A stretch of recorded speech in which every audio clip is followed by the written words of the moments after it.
by 4.8%, an increase of £440 per year for the basic state pension, and an increase of £575 per year for the new state pension, in line with our commitment to the triple lock.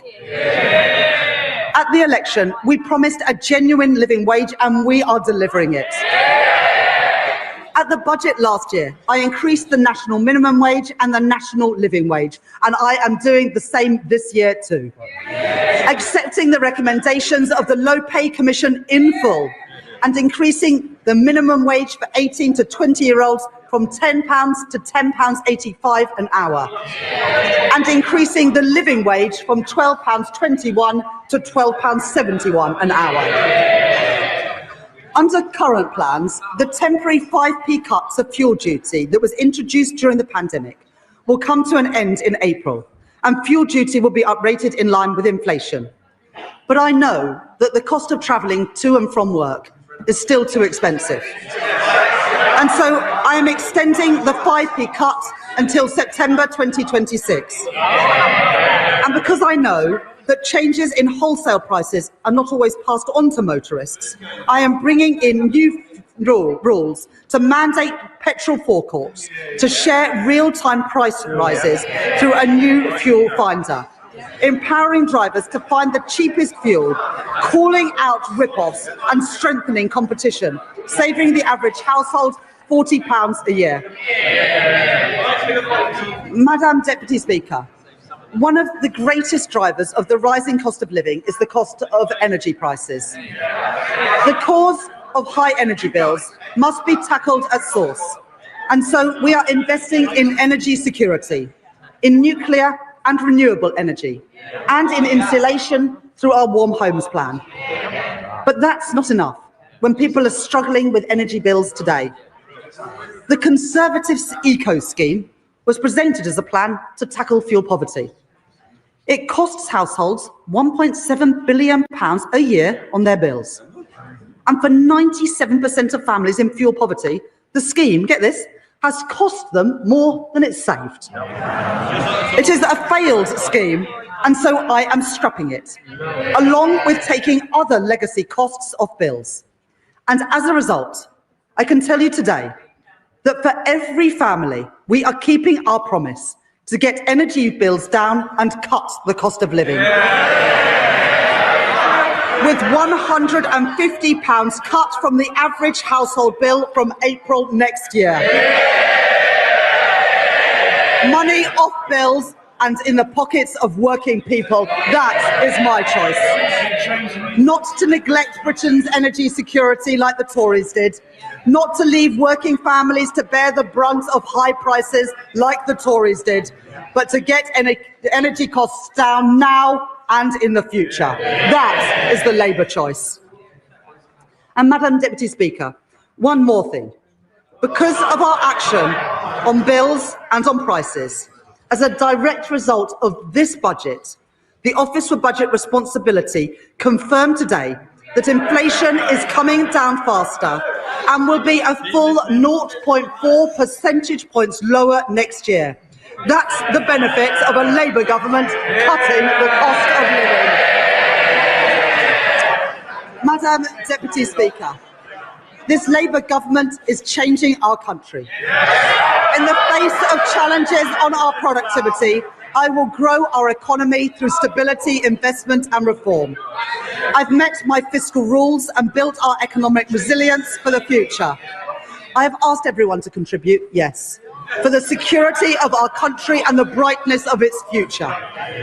But I have kept that contribution as low as possible by reforming our tax system, making it fairer and stronger for the future. I have protected our NHS, maintaining public investment and driving efficiency in government spending. I've taken action on our broken welfare system, rooting out waste and lifting children out of poverty.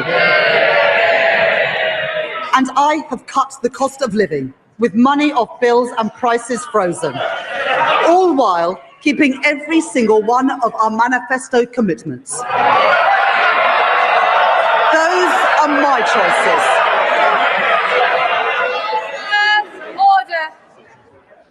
Mr. Rankin. Ms. Moulton, your voice carries right across the chamber. Right across the chamber. Try and take a breath every so often. Chancellor.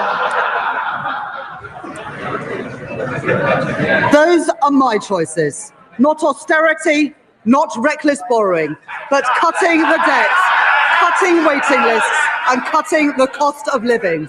Those are Labour choices, promised and delivered by this budget, promised and delivered by this Labour government. And Madam Deputy Speaker, I commend this statement to the House.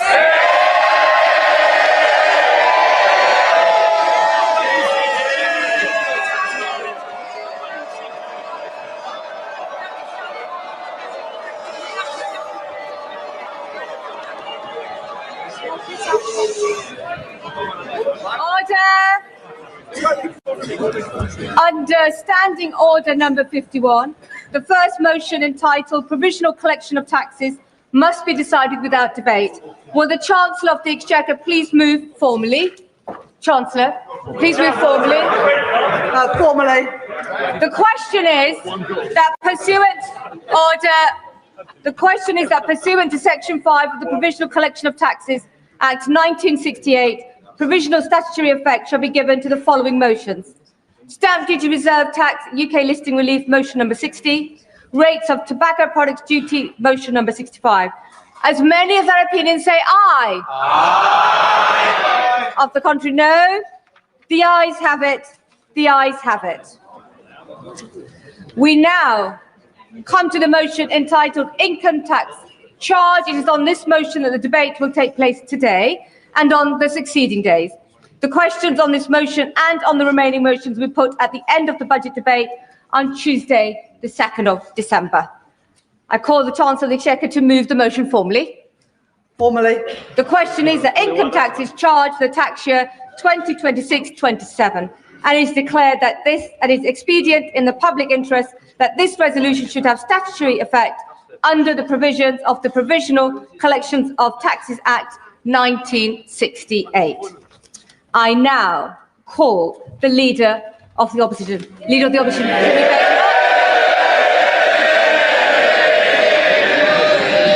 Thank you, Madam Deputy Speaker. And may I congratulate the Right Honourable Lady on delivering her second budget. I hope she enjoyed it, because it really should be her last. What a total humiliation. A total humiliation. Can colleagues who are exiting the chamber do so swiftly so we can focus on the Leader of the Opposition? Swiftly exit, quietly. Right. Leader of the Opposition. It's a total humiliation, Madam Deputy Speaker. Last year, she put up taxes by £40 billion, the biggest tax rate in British history. She promised that she wouldn't be back for more. She swore it was a one-off. She told everyone that from now on, it would be stability and she would pay for everything with growth. Today, she has broken every single one of those promises. If she had any decency, she would resign. At the last budget, she said she was proud to be the country's first ever female chancellor. After this budget, she will go down as the country's worst ever chancellor.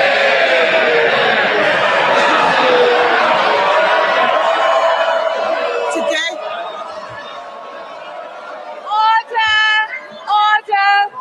Order. And the Chief Whip in particular knows that we don't allow clapping in the chamber. Leader of the Opposition.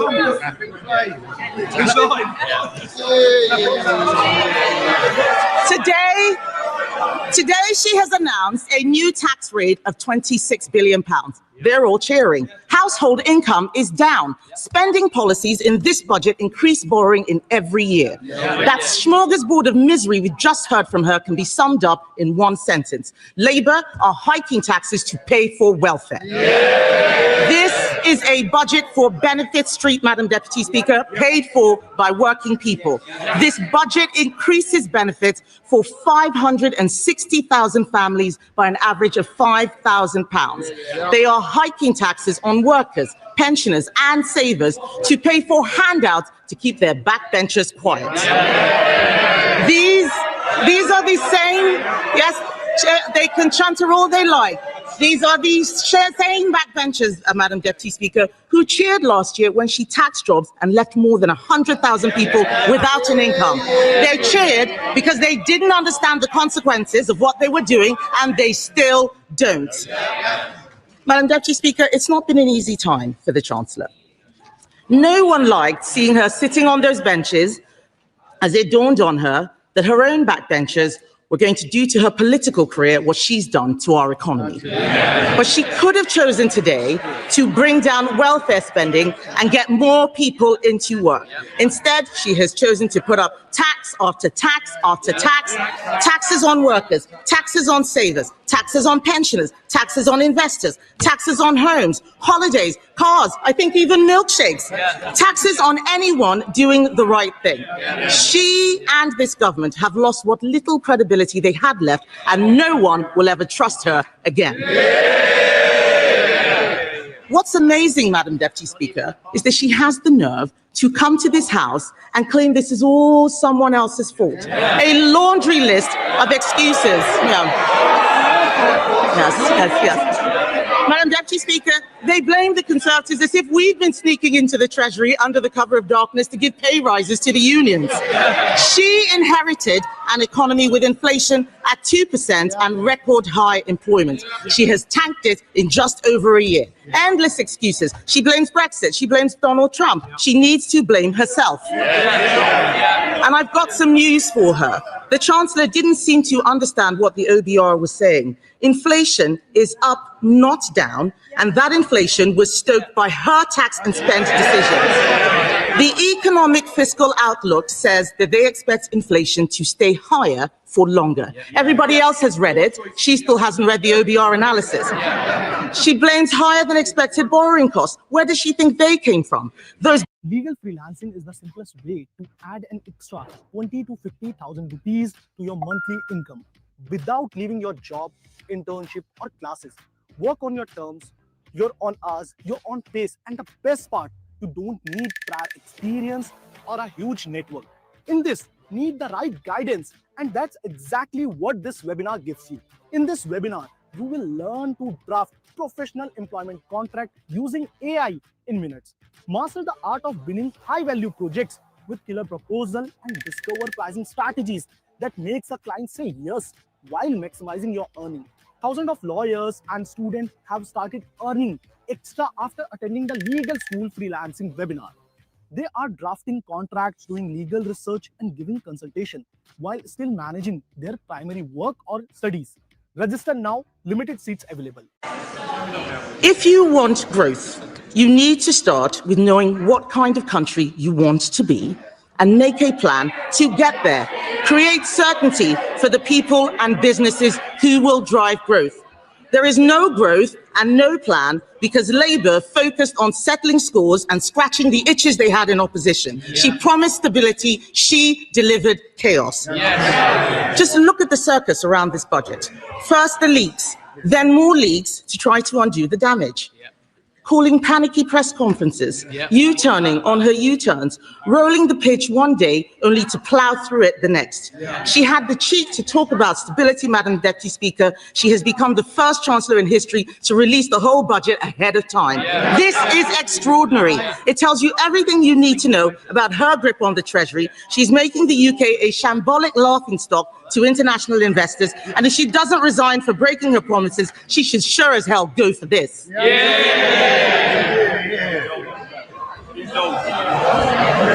But, Madam Deputy Speaker, what have we got for all this chaos and disorder? There are 1 million more people claiming universal credit than there were at the time of the last budget. Government spending, up.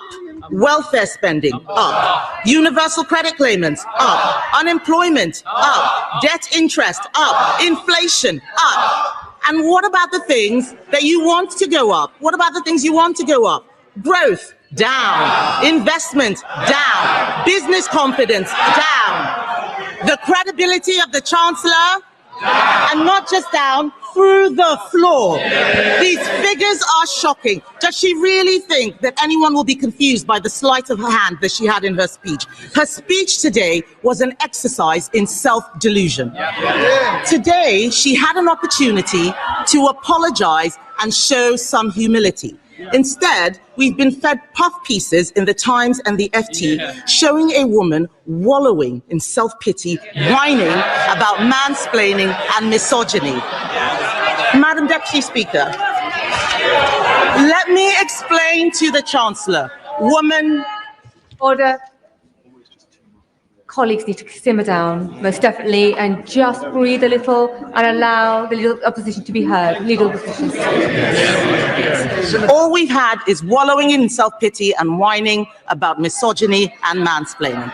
So, Madam Deputy Speaker, let me explain to the Chancellor, woman to woman. People out there aren't complaining because she's female. They're complaining because she is utterly incompetent.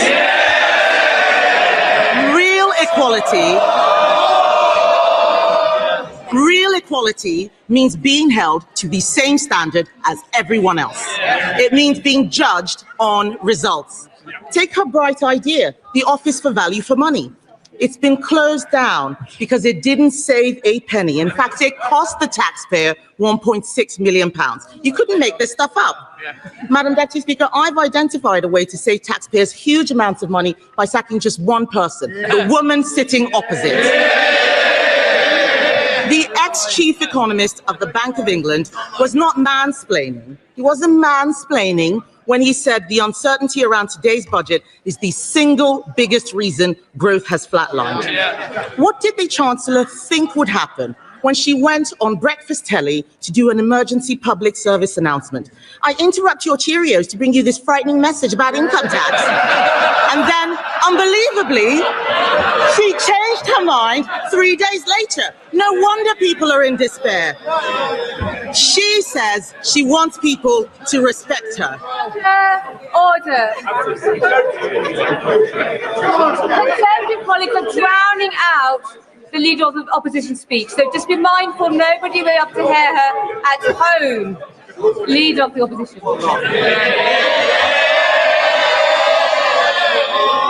Madam Deputy Speaker, she says she wants people to respect her. Respect is earned. She apparently told Labour MPs this week, I'll show the media, I'll show the Tories, I will not let them beat me. Show us what? Making stuff up at the dispatch box, incompetence, chaos, and the highest tax burden in history.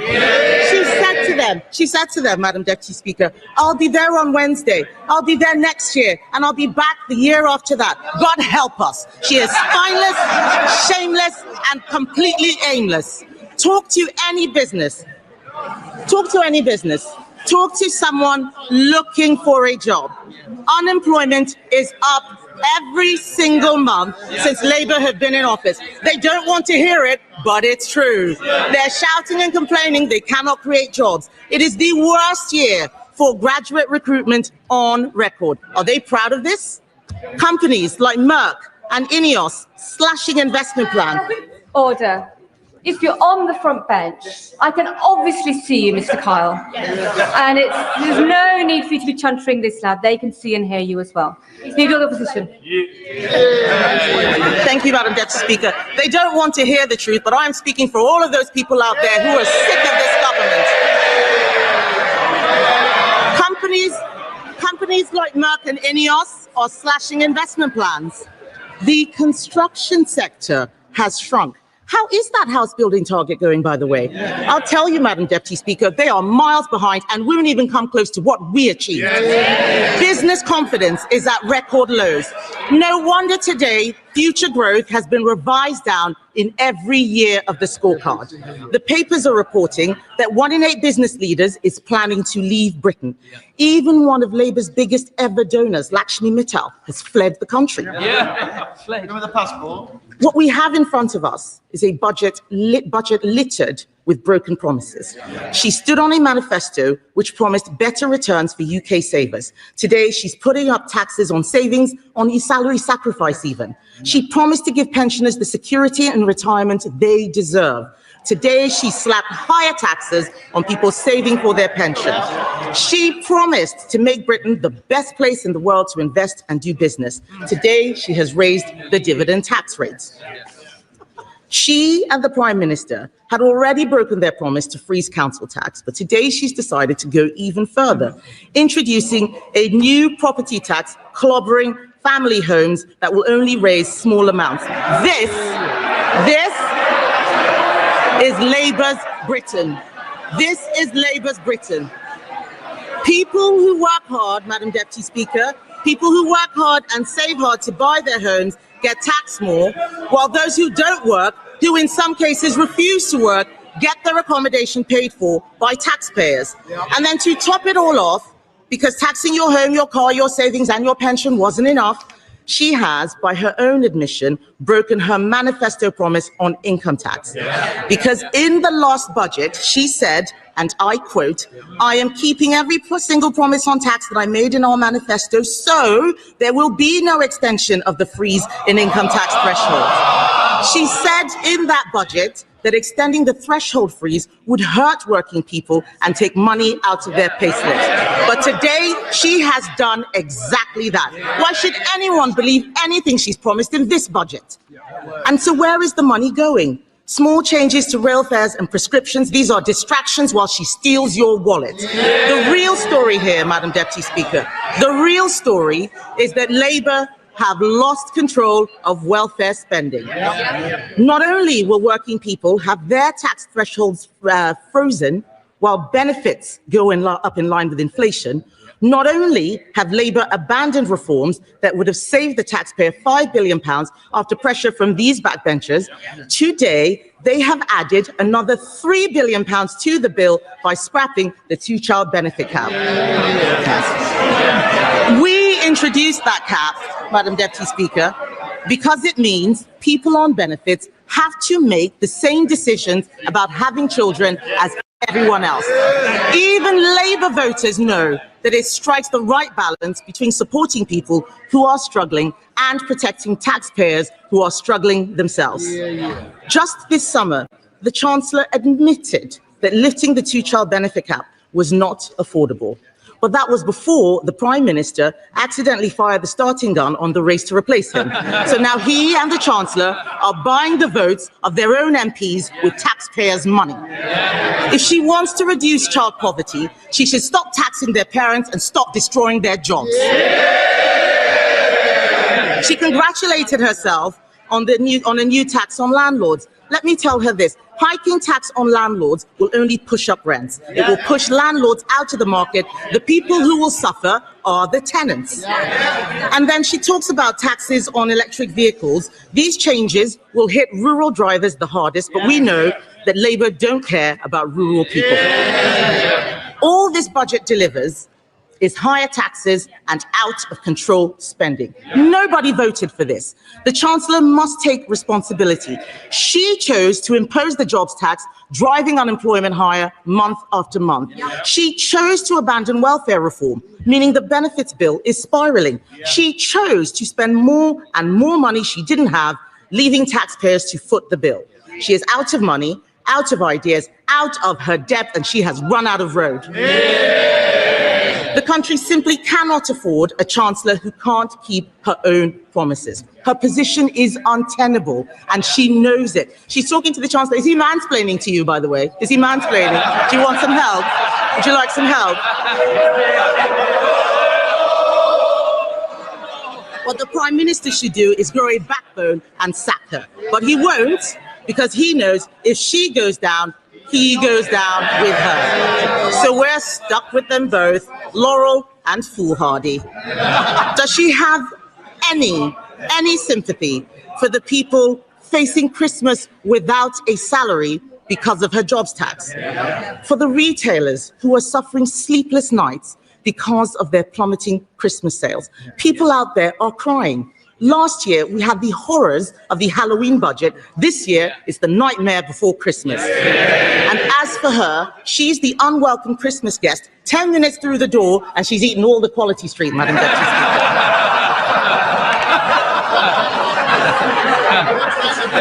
But let me tell the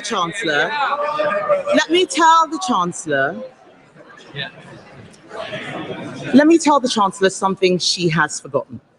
Behind every line in today's Red Book is a family, a home, a lifetime of work and sacrifice.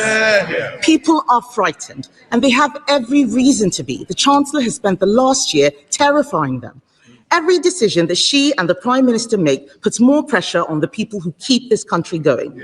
If Labour are the party of working people, why is it that every day under them, thousands more people are signing off work and onto benefits? It's Conservatives who are the party of work. The Labour Party should be renamed the Welfare Party. And they are making a mistake. The British public don't want higher welfare spending. They want people in work providing for themselves. They want to live in a country where hard work pays, where what you put in reflects what you get out. And we agree with them. There is an alternative. We Conservatives have set it out. This budget could have saved £47 billion, including £23 billion from welfare. She could have applied our golden economic rule, allocating half of those savings to cutting the deficit and using the rest to cut taxes. Oh, they're all pretending they're not listening. It's the shame of the mess they've made. It's the shame of the mess they've made. Order. Mr. Vince. Mr. Thompson, you're so enthusiastic. I was worried you're going to knock Mr. War off his chair a moment ago. So we need to calm down and breathe, and we need to ensure that we can hear the Leader of the Opposition. Kemi Badenoch. Even the dog is laughing at the Chancellor, Madam Deputy Speaker. She could have applied our golden economic rule, allocating half of those savings to cutting the deficit, using the rest to cut taxes. She could have abolished stamp duty on homes to get the housing market moving, abolished business rates on shops to breathe life into our high streets. She could have introduced our cheap power plan. It saves a lot more money than what she announced would bring down energy costs for homes and businesses. That's what she should have done.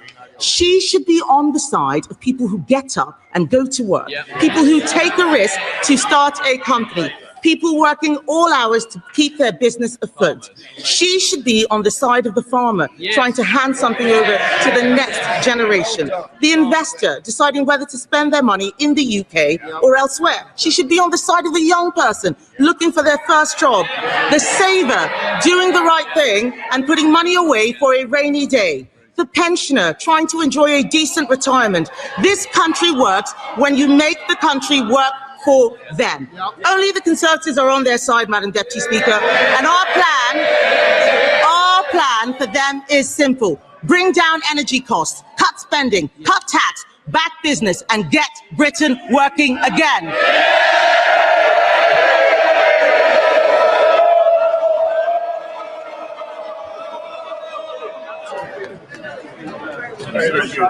Colleagues are exiting. Can they do so quietly and quickly before we come to our first backbench contribution? Quietly and quickly. Other colleagues who are trying to catch my eye should return to their seats.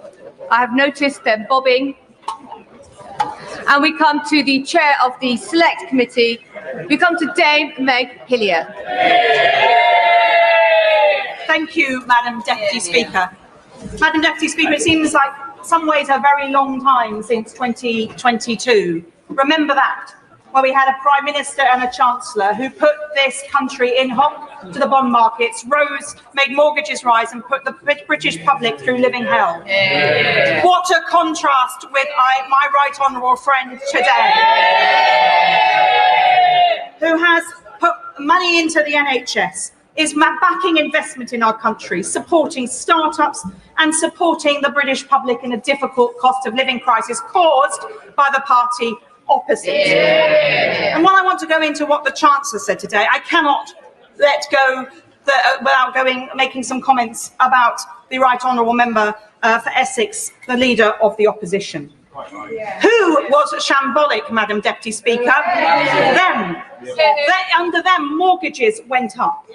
And we saw children entering in poverty in greater numbers. So who is the party that created child poverty? Them, not us. And who is the party that has consistently talked down this country since the election, being negative on every stage and downgrading people's confidence in our country? Who is the party of 0 hours contracts? The party opposite.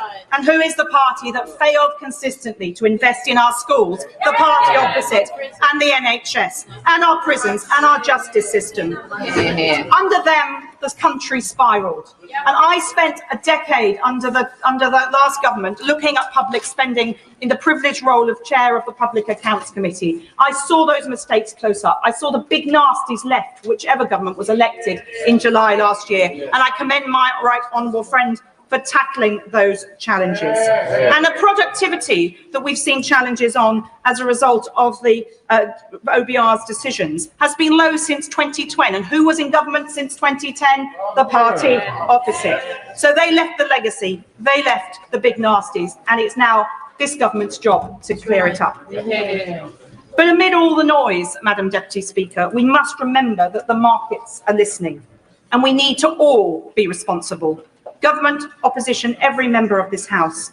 And while speculation always swirls around a budget, and that is inevitable because we're all lobbying on behalf of our constituents, our local businesses, and every other group that we represent, quite rightly, to persuade our government to do the things that we want to see. And we're all impatient to see those things happen yesterday. That's why we got elected, to make change.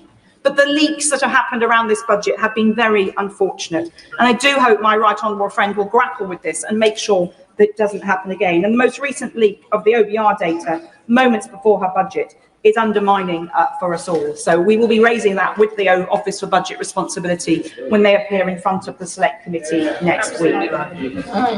But the Treasury Select Committee looked at a number of the issues that were being speculated around the budget: child poverty, gambling tax, cash ISAs, and others. And I'm grateful that my right honourable friend has tackled some of these. I wanted to touch first on cash ISAs. We, in a report, recommended that the Chancellor didn't reduce the limit on cash ISAs from £20,000, and she's reduced it not from the 10 that was being mooted, but to 12.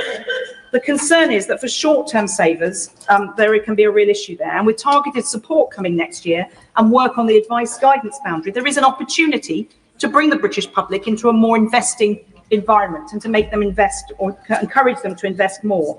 But after so many years, when we've all been warned that your capital is at risk, like on the cigarette packets, that you might die if you smoke, it takes a long time to turn that culture around. Yes. I do want to pay tribute to the financial inclusion and literacy campaign that the Financial Times backs, which is running a programme in Shoreditch Park City Academy in my constituency over 3 years, with years 7, 8 and 9, to encourage them to teach them about financial literacy. Yeah. They will be the investors of the future, but it will take some time for those young people to get to the point where they invest. So I am pleased that the Chancellor did exempt over 65s from this limit, because that short-term saving is important, and particularly for that age group that is planning for retirement or indeed in retirement. Yeah.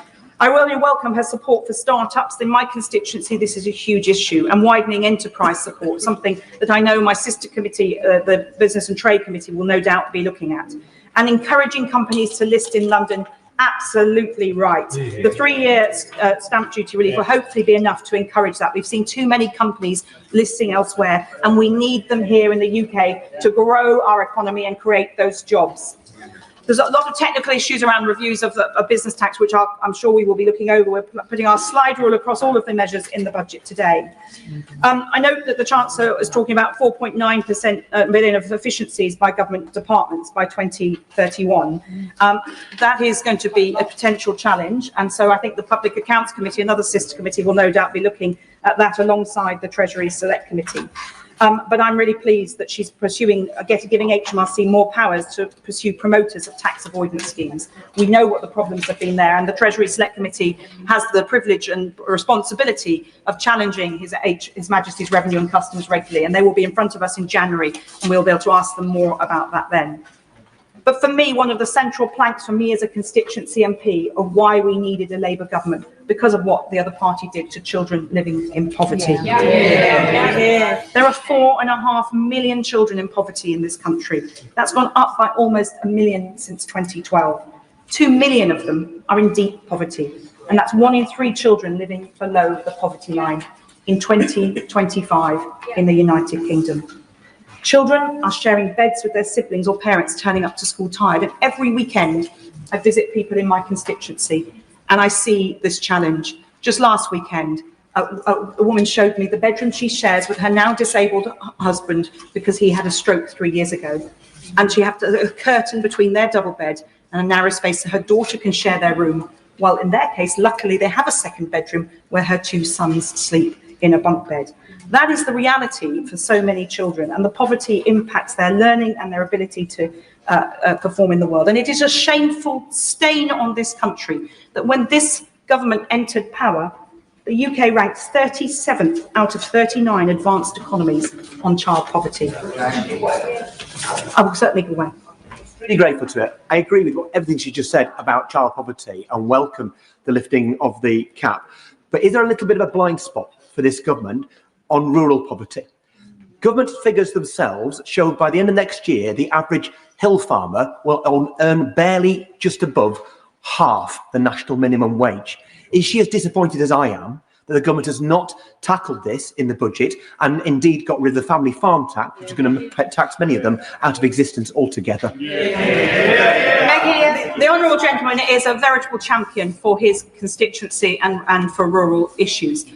I think there are very important changes here in the minimum wage and the living wage, which will have an impact, and there's lots that could be welcomed for rural areas too. But I recognise that his constituency and mine sometimes have very different challenges, and I welcome the fact that he does champion that here. Obviously, I haven't had a chance to look through the Red Book and the Blue Book at this point, but we will bear that in mind on the committee. But 70% of children in poverty are in working families. So the idea that the chutzpah of the Leader of the Opposition to stand up and say this is a lifestyle choice for people really makes my blood boil. 60% of households hit by the limit are in work, and 15% of affected families are mothers with babies too young for work.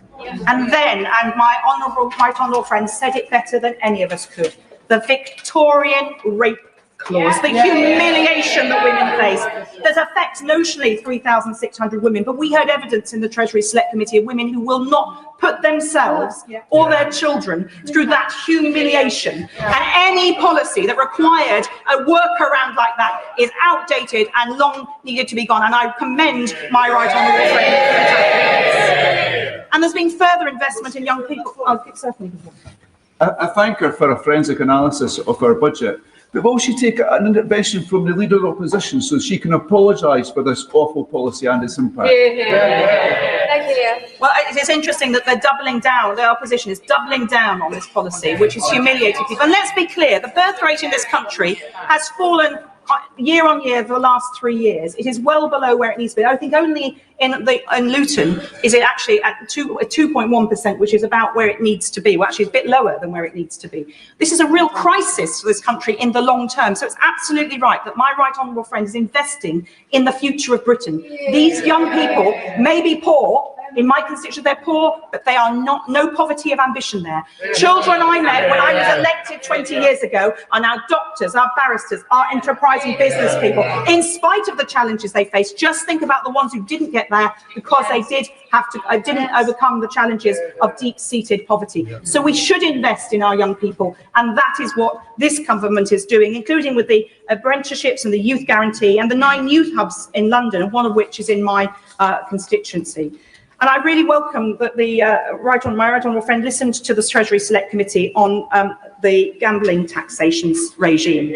We're a cross-party committee, but we had a unanimous report saying that there was a real issue about the lower tax on online gaming, and because of the relative harm that that caused compared to going to the races or popping along to your local betting shop. So I very much welcome my right honourable friend's decision to do that, which is contributing to that the payment to take out those children out of poverty.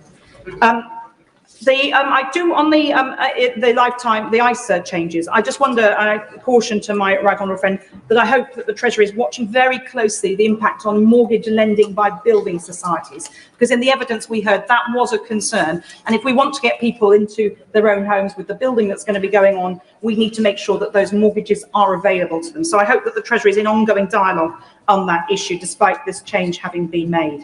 But we now need to recognise some of the challenges as well about green taxes. And I haven't had a chance to go through the Red Book in the time since the Chancellor sat down. But I very much welcome my right honourable friend's bold and necessary decision to take on the challenge of the reduction in fuel duty as people move to electric vehicles. This has been a point of debate for at least the last decade or so. Certainly on the time that I was on the Public Accounts Committee, we kept challenging the Treasury about how they're going to fill that gap. And my right honourable friend has been bold and right to challenge that. It's a difficult one to grapple with, but she's great that she's done that. And I think we need to be, we'll look forward to hearing more about that. And in terms of supporting people because of the cost of living, the freeze on rail fares, keeping the bus fare cap, these are things that help people get to work. And the ongoing freeze on fuel duty will help with that too. And the increase in the minimum wage and the living wage are vital. In my constituency, some people work 4 jobs over 7 days just to make ends meet. If they're lucky to have a council tenancy, even on those salaries, it's hard to make ends meet. If you try to go into the private sector, completely unaffordable if you're on that kind of income. And yet contrast that with people who earn enough to work 4 days a week because they can afford to do so. I'm not criticising them for that life choice, but that is the challenge and the difference that's faced. So the challenge on, there's been a lot of discussion, of course, about a high value property tax. In my constituency, on a rough calculation, around 1% of properties are worth over 2 million in central London. So when the opposition scream foul on this, I think in zone 1 and 2 in central London, right on the edge of the city, 10 minutes from Liverpool Street, around 1% of people will face that surcharge. That is a small price to pay when next door our families are living in the deepest poverty that I have described. And it's great to see some movement on energy bills, which is having a really, really big impact. There's a lot more detail in this budget, which the Treasury Select Committee will be looking at over the next couple of weeks. And we look forward to welcoming the Chancellor to the committee on the 10th of December, where we will both ask her to explain, but we will also challenge her, as is our proper constitutional responsibility, about the detail of her budget. I call the Leader of the Liberal Democrats, Sir Ed Davey. Thank you, Madam Deputy Speaker. And we're looking forward to the Treasury Select Committee challenging the government on the details. But Madam Deputy Speaker, this government was elected on a promise of tackling the cost of living and growing the economy. And this is the second budget where it's failed to do either. For millions of people struggling with higher bills, all this budget really offers is higher taxes. The OBR sets it out in black and white. Disposable income, living standards are down thanks to this budget. Surely the Chancellor should have learned from her first failed budget that you can't tax your way to growth. Under the Conservatives, the UK's tax burden reached its highest level since 1948 and it hit the economy. Yet under this budget, the tax burden will hit an all-time high. Madam Deputy Speaker, there is an alternative to all these Conservative and Labour taxes, and the shocking reality is the government knows it, and that's a new trade deal with Europe. A major new deal to cut the cost of living and grow our economy. The truth is, Madam Deputy Speaker, Boris Johnson's Brexit deal has cost the Treasury £90 billion a year in lower tax revenue. Imagine if the Chancellor had adopted our plan to reverse those Brexit costs. Imagine how much more we could be helping families and pensioners across our country with the cost of living. Imagine how we could be ending the cost of living crisis today. Order. I made it very clear earlier on, and you're a senior member of the House. No intervention should be made, nor will be taken. I did. Thank you, Madam Deputy Speaker. I'm happy to talk to him in the tea room afterwards. Madam Deputy Speaker, the government know the damage the Conservative reform Brexit deal has done to every family and every business across our country. And yet they choose to reject the single biggest policy for ending the cost of living crisis, turbocharging economic growth and boosting tax revenues without raising tax. A new trade deal with Europe, properly fixing our broken relationship with Europe with a new customs union. Growing our economy by freeing British businesses from the costs, barriers and red tape favoured by the Conservatives and Reform. Rather than trying to tax their way out of debt, as Labour is choosing, Liberal Democrats would grow our way out of debt. Now, Madam Deputy Speaker, to be fair to the Chancellor, she has recently spoken about the terrible damage that the Conservatives' Brexit deal has done to our economy. The deal that promised to save us £350 million a week, but ended up costing the taxpayer £1.7 billion every week. But where is the Chancellor's urgency and ambition to fix the problem she rightly identifies? Today, she didn't even mention the huge hit to the Treasury from Brexit.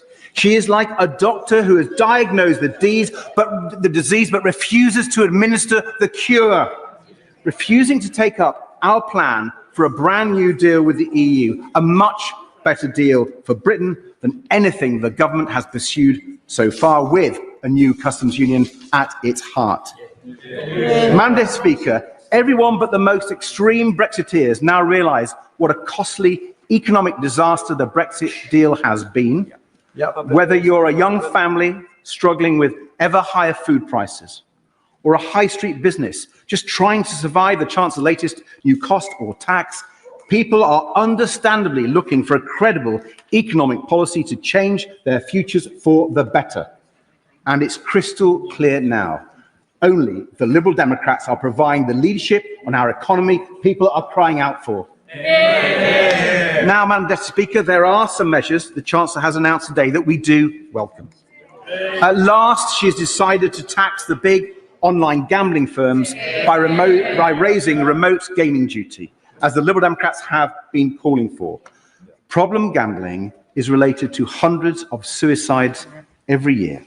So, of course, online casinos and the like should absolutely pay more tax on their huge profits.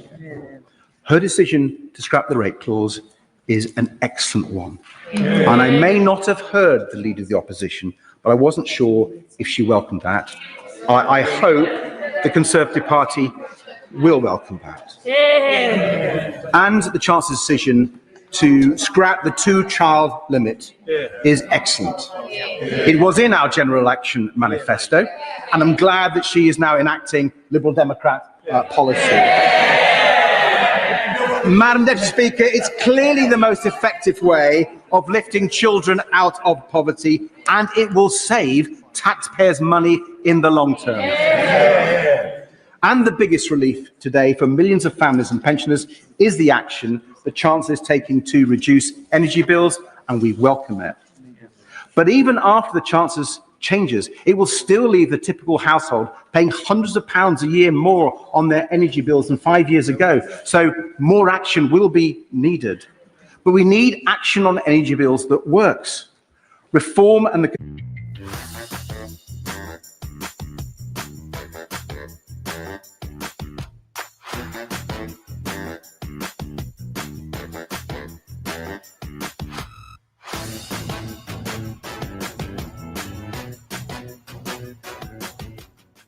fuels with their volatile and high prices. That would be a disaster for our economy, a disaster for our environment, and a disaster for jobs and a disaster for people struggling with energy bills. Madam Deputy Speaker, a major winner from reform's energy policies would be Vladimir Putin. Now, that might explain why the Honourable Member for Clacton is so keen on it. So I urge the government, don't listen to the Conservatives or Reform. Be more ambitious in cutting people's energy bills. Take up our plan to cut energy bills even more right now and to cut them in half within a decade, finally giving families and pensioners the relief they need from this cost of living crisis. Madam Deputy Speaker, while there are some things to welcome, which I've just done, there are quite a lot of measures in this budget that will cause a lot of pain and unfairness, all of which could have been avoided if the chance had gone for growth with Europe instead. Her plans to tax salary sacrifice will be hugely damaging to savings and pensions, and it looks like it's another NI hit on workers, Madam Deputy Speaker. And why, when the electricity vehicle market still needs a boost to get going, is she taxing electric vehicles? And if she wasn't spending £1.8 billion on digital ID, many of these tax rises would not have been needed in the first place. And her failure to U-turn on the family farm tax is a huge error. Madam Speaker, if the Chancellor was really looking to tax those with the broadest shoulders, then why not put a windfall tax on the big banks who are literally making billions at the taxpayers' expense due to a side effect of quantitative easing? But the worst tax hike of this budget by far, the biggest tax rise of this budget, is the Chancellor's decision to repeat the Conservative policy of freezing income tax thresholds. Freezing these thresholds reduces the amount people can earn tax-free and hits the lowest paid the hardest. But I have to say, Madam Deputy Speaker, hearing the Conservative leader criticise it now rings incredibly hollow. And I think the member for Berkshire was objecting to her comments. The opposition cheered Conservative budgets after Conservative budgets that did exactly the same thing as the Chancellor did, raising taxes on the low paid. The Conservatives dragged an extra 4 million people on very low incomes into paying income tax and an extra 3.5 million people into paying the 40p rate. And the OBR says this government is now planning to drag a further 750,000 low-paid workers into tax and nearly 1 million people into the 40p rate. So someone on the average salary is paying an extra £582 this year because of the Conservatives' policy, and under the Chancellor's plans, they will pay an extra £300 a year by 2031. Now, Madam Deputy Speaker, contrast that with our record on income tax.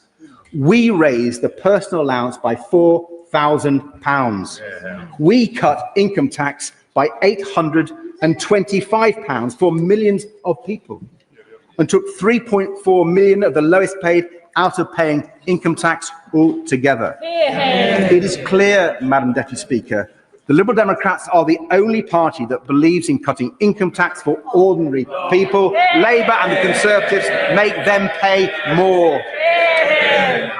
As well as adding income tax pain to families struggling with the cost of living crisis, this budget will also add to the cost of doing business crisis facing Britain's hospitality sector, where she went nowhere near far enough. Our high streets are suffering. Pubs, restaurants, cafes, caravan parks, zoos, even our beloved theme parks. They are struggling against higher business rates and the government's misguided jobs tax. The Liberal Democrats called on the Chancellor to help them with an emergency 5% VAT cut for hospitality for the next 18 months. That would have been a lifeline for some of our most beloved local businesses and for people's jobs, boosting local economies across Britain. And it is very disappointing that the Chancellor hasn't listened to our calls. Finally, Madam Deputy Speaker, can I say how disappointed I am with how little there was for carers in this budget? As a carer myself for much of my life, I'm determined to speak up for the millions of carers less fortunate than I am. Millions of family carers and care workers who make enormous sacrifices looking after loved ones. Carers who keep our NHS going.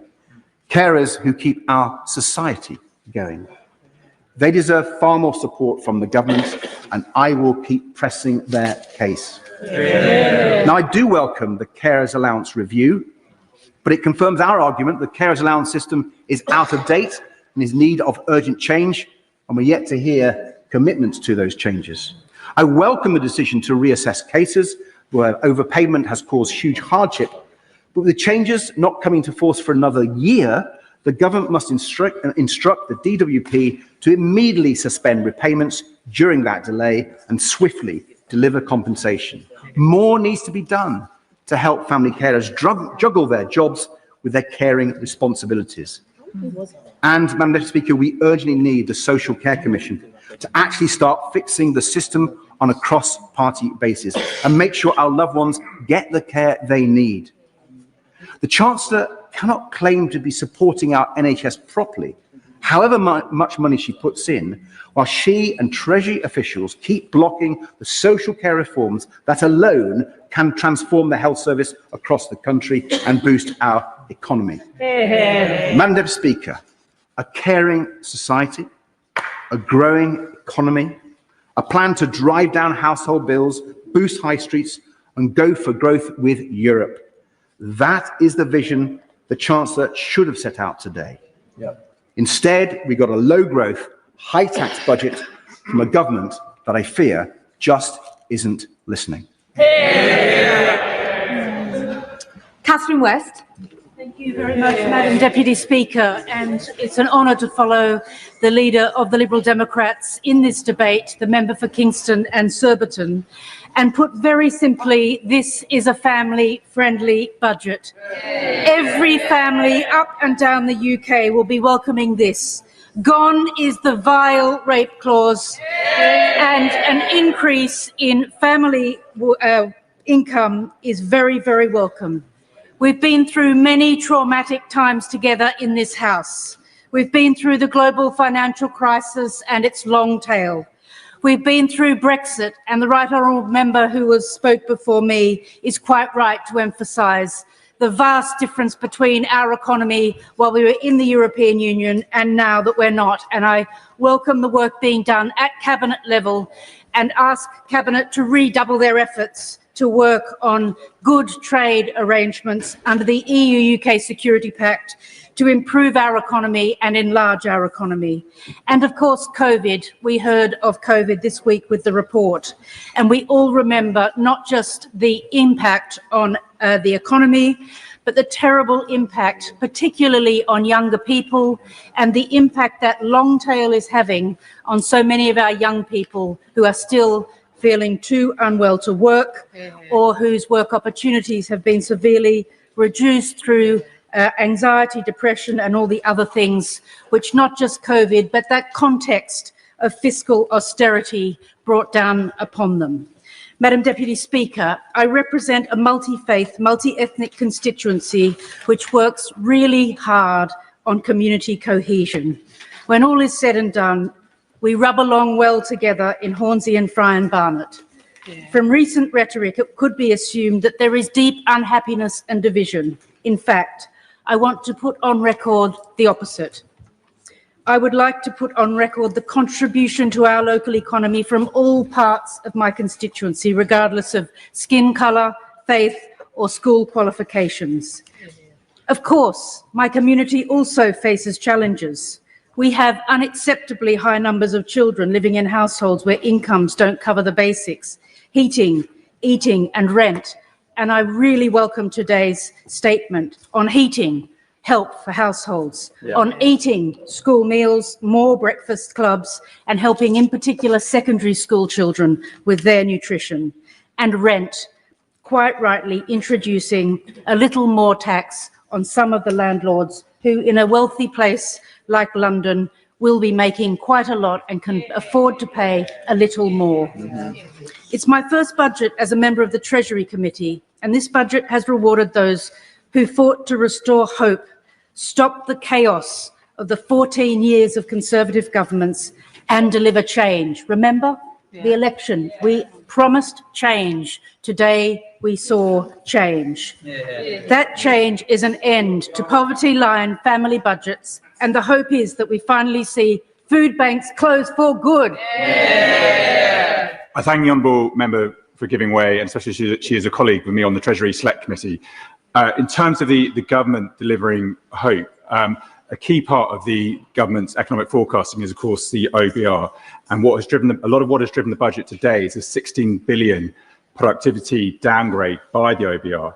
We heard on the Treasury Select Committee that there was actually very little basis behind that productivity forecast in the first place, basically based on purely what the UK productivity was pre-2008, with not much depth beyond that. So does the honourable member agree with me that the OBR has serious work to do to look at the robustness of its forecasts? On the Treasury Select Committee for that, and I think there was quite a lot in today's budget on skills, on nutrition for children so that they can get their educational qualifications, and quite a lot that will help us to solve the productivity puzzle. But I do look forward to questioning with him the OBR on their data, how they got to that position, and how we can be helpful in pushing the government towards even more investment in skills, apprenticeships, and in deepening our investment in young people so that our productivity can improve over time.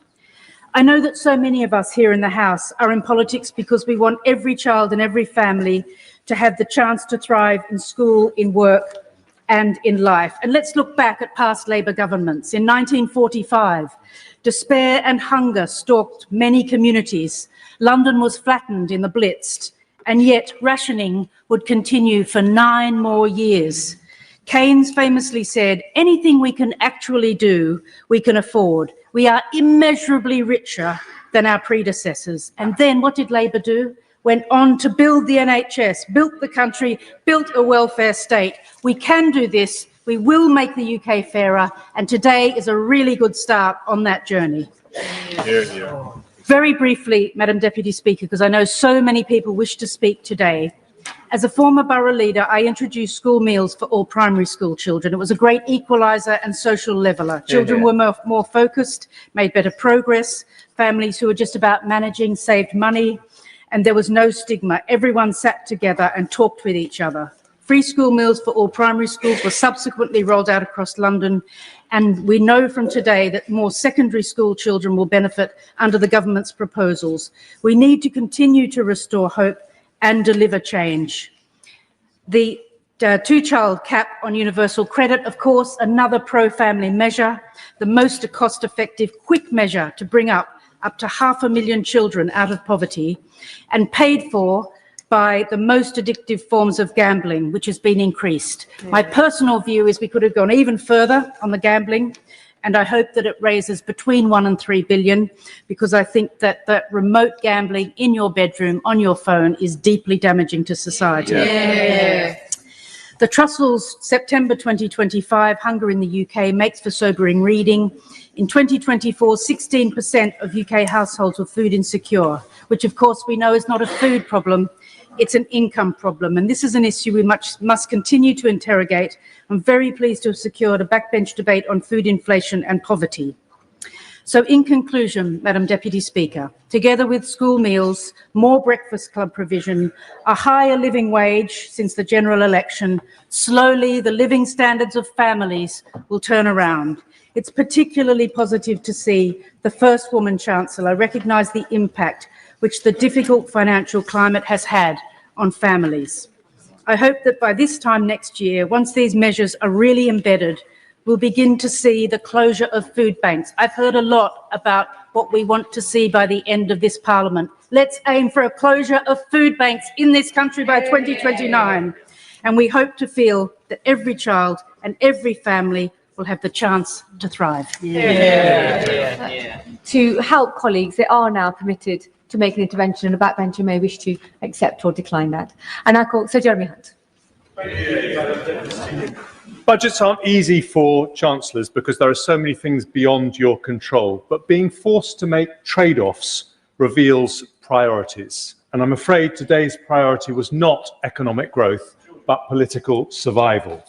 That's because there was one central call the Chancellor had to make today. Do we reform welfare or do we raise tax? Getting our welfare bill down to pre-pandemic levels would save about £47 billion a year within 5 years. It wouldn't have been easy, but it would have meant no tax rises and plenty of headroom in public finances. Instead, welfare spend is going up and jobs and growth are going down. In every single day of the government's first year, around 2,200 people have been signed off, not just working, but even having to look for work. That's 1 million more people on universal credit just in the last year. Most of those claimants cite mental health, but every doctor I ever spoke to as health secretary said that people with anxiety and depression need social contact. That means being at work, not being at home. So this could, I would very happily give way to the chair of the Select Committee. The point of mental health, he's absolutely right to point out that that is one of the drivers of people going on universal credit that does need tackling. So does he share my alarm that today in the HSJ it's been reported that this government's planning to water down the mental health investment standard, which starts to reverse the trend that we saw over many years of achieving parity of esteem between physical and mental health? I absolutely share the honourable lady's concern about that. That was introduced when I was Health Secretary. And this could have been the budget in which the Chancellor announced that we will speed up treatment for people with mental illness and not park them on welfare.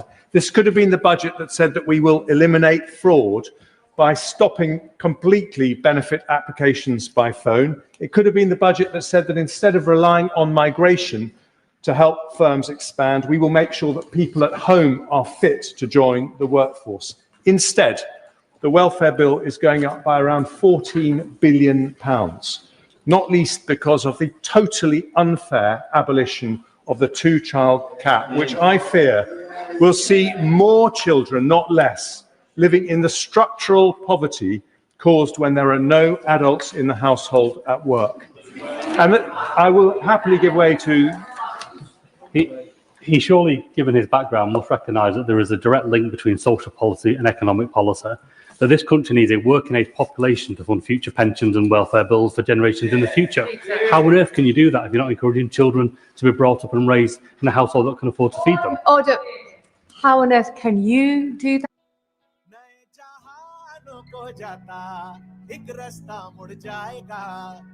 अब अपने abroad में पढ़ने के सपने को दीजिए ऊंची उड़ान एक सही प्लान के साथ leverage edu a plan for every dream. View as to how to reduce child poverty in this country. I think financing people to have ever larger families means more children growing up in poverty, not less. And I think the evidence for that is that under the previous Conservative government, we had 1 million fewer children growing up in workless households, and child poverty in absolute terms fell. And he needs to look at that evidence. And the taxes and the price we are paying for this mushrooming welfare bill is that taxes are growing up and they are already starting to destroy growth. 180,000 fewer payroll jobs in the last year. Unemployment up, inflation up, interest rates higher than they would have been. And the tragedy is that absolute poverty, which, as I said, fell under the previous Conservative governments, is now likely to rise under Labour as jobs vanish and welfare rolls soar. I'll give way to the honourable gentleman. I thank the right honourable member for giving way. I grew up in poverty.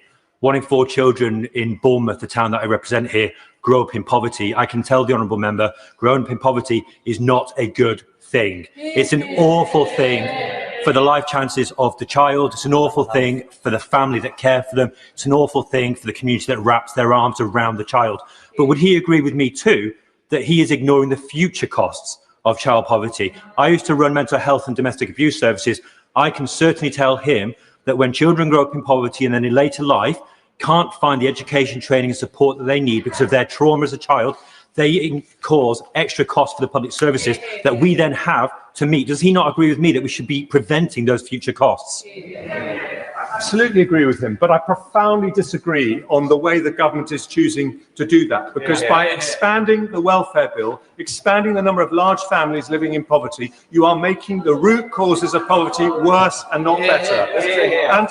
And let me say this, the Chancellor says that there is a growth plan. but it was very difficult to discern anything at all in today's budget. We know, for example, that raising public sector productivity to private sector levels would add 0.4% to annual GDP growth. We know that proper planning reforms would add 0.4%. We know that proper welfare reform would add 0.3%. We know that getting energy bills down properly adds 0.3%. We know that AI could dwarf all of that, according to Microsoft and Accenture, potentially adding 1% a year. But we got none of that today. Instead, we had a government arriving in office saying they wanted growth, growth, growth, without knowing how they're going to get there. And growth needs a plan, not a soundbite. And it's that lack of a plan, or even a guiding philosophy, which is why today we've ended up with a budget that damages growth, damages investment, damages jobs, and most tragically of all, damages opportunities for young people, of whom there will shortly be 1 million not in employment, education or training. I give way to the honourable member. Respected member of the House, but I think it's really important that we reflect on the facts. The Chancellor announced today, as did the OBR, that growth is up from 1% to 1.5% this year, and he talks about having a plan on planning reform, a subject I'm very interested in. Why then did his party abstain and not back our planning reforms? I think he's absolutely right. We should look at the facts, and the facts are very clear that the OBR upgraded growth for this year, and then they downgraded it for every single year of the forecast thereafter. And that is why the overall size of the economy is shrinking as a result of the measures taken by the Chancellor in the last budget, and I'm afraid made much worse in this budget. And I agree with him that we do need to go further on planning reform, but I don't think we have any plan for the government for the really substantive changes that would align incentives between local communities and national government when it gets to, for example, planning approval for big infrastructure projects. And I would cheer from the rafters if we heard that from the Chancellor, because it is urgently needed. And please, this is something which I think is most disappointing of all. Please, can the government not tell us that everything is just going to be fine because they're not the evil Tories? Those terrible Tories got inflation down. They got inflation down from 11% to 2%. They saw 4 million new jobs in the economy, 4 million new jobs as opposed to nearly 200,000 fewer. They grew the economy faster than France, Germany, Italy or Japan. And they attracted more foreign greenfield direct investment than anywhere in the world apart from China and the United States. I give way to the honourable lady. I thank the honourable gentleman for giving way. Could he remind us which government led to 11% inflation? Could he remind us which government crashed the economy? And could he also speak to the 1,970 children estimated in Morecambe and Lunesdale who will benefit from the lifting of the two-child benefit cap, and tell them why they should continue to live in poverty? Interventions must be short and to the point, and an actual question or a statement. So, Jeremy Hunt. Thank you. Yes, I'm very happy to tell